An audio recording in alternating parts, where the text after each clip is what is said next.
Hello po mga kababayan, this is Nancy Bicolana at balik na naman po tayo. Pag-usapan lang po natin, short lang na naman uli ito. Pag-usapan natin po ang mga ganap. Una po mga kababayan, bago tayo magpunta sa main topic natin, kasi short lang naman ito.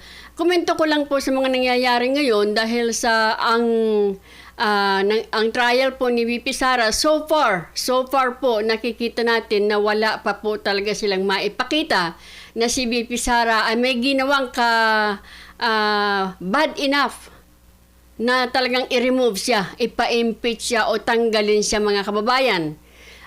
Lahat po halos ng kanilang mga ginamit na mga witness ay talagang madaling nadidebunk at marami pa ay mga evasive at mga walang personal knowledge. Ano ba naman yan? Magtatanggal kayo ng isang popular na mataas ang rating na isang government official, samantalang yung ginagamit ninyong mga witnesses ay walang personal knowledge. Lalo na po doon sa Article of Impeachment 4, di ba? Yung grave threat daw. Tapos ito naman po tayo sa confidential fund. Wala inamin ng witness or ng dating state COA auditor na si Mr. Wamel na wala siyang nakita na kumbaga ibinulsa ni VP Sara at nakita nyo naman po parang kumbaga abonado pa nga si VP Sara ng 150,000. So, asan dyan? Yung ba mga kababayan na halos inaraw-araw nila na Mary Grace Piatos, abay 70,000 pala ang ibinayad sa kanila. Kala naman natin, milyon-milyon. Di po ba? Naalala ko rin noon mga kababayan, nagkukwad-kwad-kwad kumpa sila. Mayroong nagrereklamo doon na hindi ko na lang matandaan kung sino. Na sinasabi bakit magbabayad ng information? Bakit bumibili ng information? Parang nagtataka sila. I know, natatandaan ko yon na bakit daw binibili ang information. So, kita nyo na mga kababayan? So, ito po ngayon, wala na naman. O, ito po mga kababayan, simulan na natin ito. Kasi, hindi po tama na sinasabi niya na si VP Sara lang ang kanyang inaudit kasi siya lamang po ang may confidential fund. Siya mismo ang nagsabi at nagbanggit na nandyan na siya. Kumbaga, hindi niya binanggit na nandyan na siya, pero sinabi niya na ang naabutan nila na Vice President, kumbaga, ay si Leni Robredo, si Binay, at now si VP Sara. Pero si VP Sara lang ang kanyang inaudit. Huling-huli talaga si mga kababayan na talagang, kung mapapansin nyo rin, na si Mr. Wamel ay parang talagang dinidiin si VP Sara. Baka sa akin lamang yun. Pero sa nakikita ko, parang lagi niyang dinidiin si VP Sara. Ngayon, sinabi niya na si VP Sara lang ang may confidential fund. Pansin niyo po ba kung gaano na nervous siya nung kumprontahin siya ni Attorney Powa? Mabait lang talaga si Attorney Powa. Ito po mga kababayan, short lang naman ito, kaya diretso na tayo doon. Kasi tinanong siya ni Kapunan. Ito po.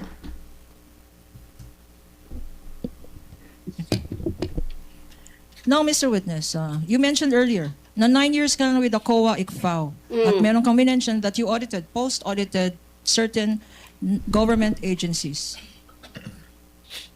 During your term, what years were you, incidentally, with the COA ICFAO? I was with the COA ICFAO po from September 2014 until February of 2024. Okay. In this period of time, from 2014 to 2024, could you tell us how many vice presidents have you audited? Ang tanging nung time lang po ni Vice Presidente Sara Duterte. But there were 3. Who were the vice presidents during this period? Ang naging mga Vice Presidente po since I assumed with ICFAO in 2014 ay si dating Vice President Binay at si dating Vice President Leni Robredo at yung ating incumbent Vice President po na si Sara Duterte. So, 3 vice president?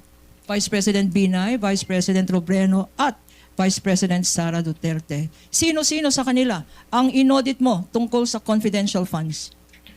Ang buhat po nung nag-assume ako nung 2014, tanging si Vice Presidente Sara Duterte lang po yung aking na-audit na may Bakit, confidential fund. Bakit, Mr. Witness? Bakit Vice President Sara Duterte lang ang inaudit mo ng confidential funds? Dahil po, since nung nag-assume po ako ng 2014 sa ICPAO, wala pong naging appropriation for confidential funds si dating Vice President Binay at si dating Vice President Robredo.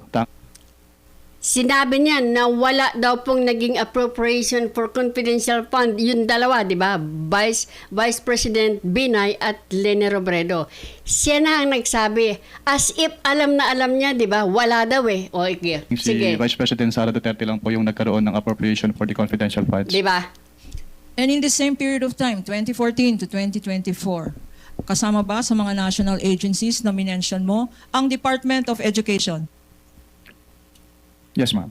And during this period, 2014 to 2024, sino-sino ang mga secretaries ng Department of Education? Sa pagkakaalala ko po, ang mga naging DepEd secretaries po ay dating Secretary Luistro, dating Secretary Briones at ang ating Vice Presidente in her concurrent capacity as the DepEd Secretary during that time po. At sino sa tatlong ito, sino-sino sa mga secretary ng DepEd ang inaudit mo for confidential funds? Tanging si Vice Presidente Sara Duterte lang po as the DepEd Secretary. Bakit, Mr. Witness? Dahil siya lang po yung naging DepEd Secretary na nagkaroon ng confidential funds ang DepEd. When you evaluated these documents, nakita Ito po, yung si Kaponan po ay unang araw po ito. Nung tinatanong siya, unang salang kay Mr. Wamel. Ito po, the next day na. Ngayon, kukumprontahin na siya ni Attorney Pua. po ba doon kung sino ang nag-approve ng grant ng confidential funds for OVP for the fourth quarter of 2022? Nakita ko po dun sa disbursement voucher po na si Asek Limuel G. Ortonio po. No, I mean the grant. Kasi wala po sa GAA yung OVP confidential funds for 2022 eh. So nakita niyo po ba kung sino ang nag-approve ng grant para sa fourth quarter 2022 confidential funds? Based on the documents submitted, si Office of the President po yung nag-approve. That's correct. Opo. O, kita nyo na mga kababayan, yung matagal na po nating sinasabi na bakit si VP Sara lang ang inyong kino-question dyan sa 125 million when galing yan kay Bongbong. Mga kababayan, I don't think, na nakakalimutan nyo ito, na sinimulan ito para tuloy nagmukhang planted ito eh. Kasi natandaan nyo na. I think August pa yata ito, October o August pa yata inihiling yung confidential fund na yan. Inirelease lang nila December 20, 2022, 11 days bago matapos ang taon. Pagkatapos niyan, makikita po ninyo, natandaan ninyo itong si Makabayan Black na si Franz Castro. Nagpapakalat na po siya na nag-uusap na raw po na papa-impeach si VP Sara. At yung mga senador, ang mga congressman, patanggi-tanggi pa sila. Pero totoo naman pala.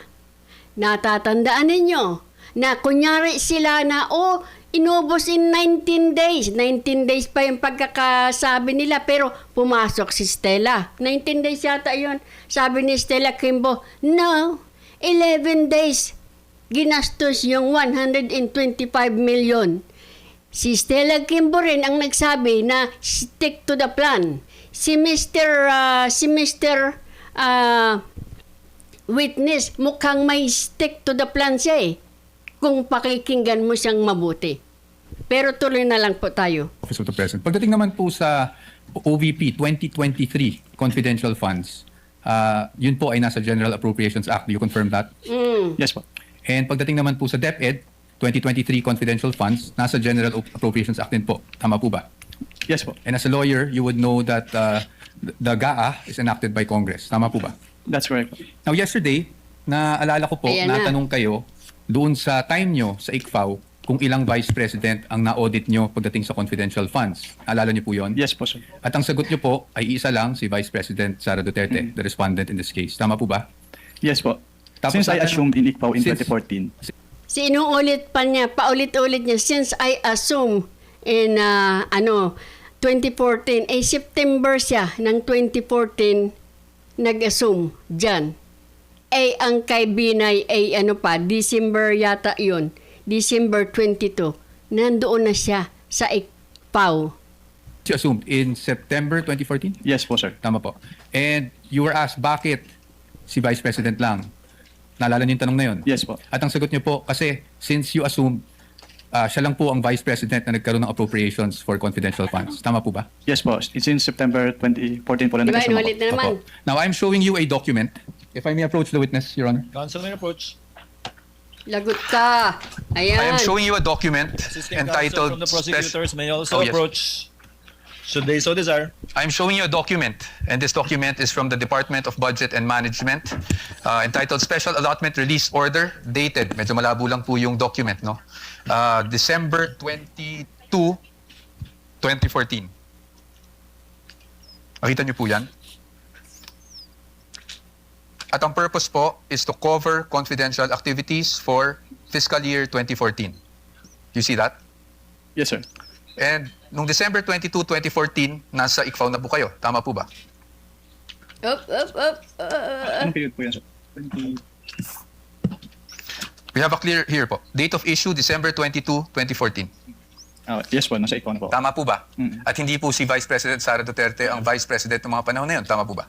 Yes po. Pero na-liquidate po ba yan? That's the question. That's the question to ICFAO actually because yun po yung... Pero na-liquidate po ba yan, sir? Ito pa po ang gusto ko pang masabi sa inyo. Mukha yatang, paano mo parang hindi nyo alam, COA? Di ba? State Auditor, hindi mo alam kung na-liquidate yan o hindi? O anong ginawa ninyo? Mukha yatang, baka ayaw na itong ipaalam sa madla, sa publiko. Ayan tuloy, sumingaw. Kasi ikaw mismo nagsabi, Mr. Wamel, na walang appropriation for confidential fund kay dating Vice President Binay. Ikaw mismo ang nagsabi.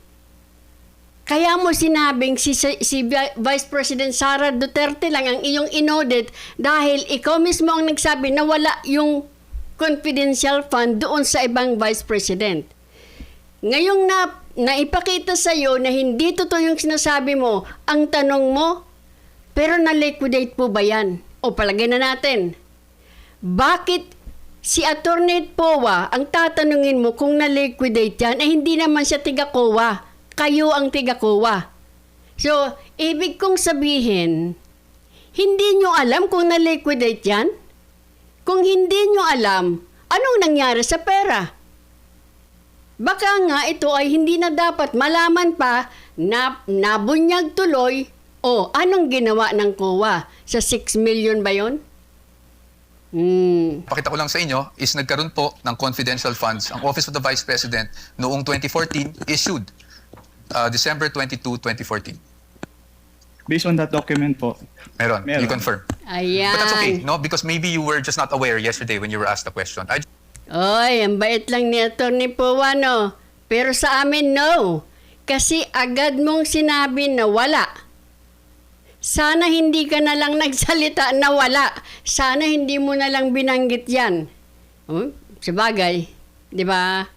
Wanted to put that on record because marami na rin pong lumalabas sa social media Ayan. na si Vice President Sara Duterte lang ang Vice President na nagkaroon ng confidential funds.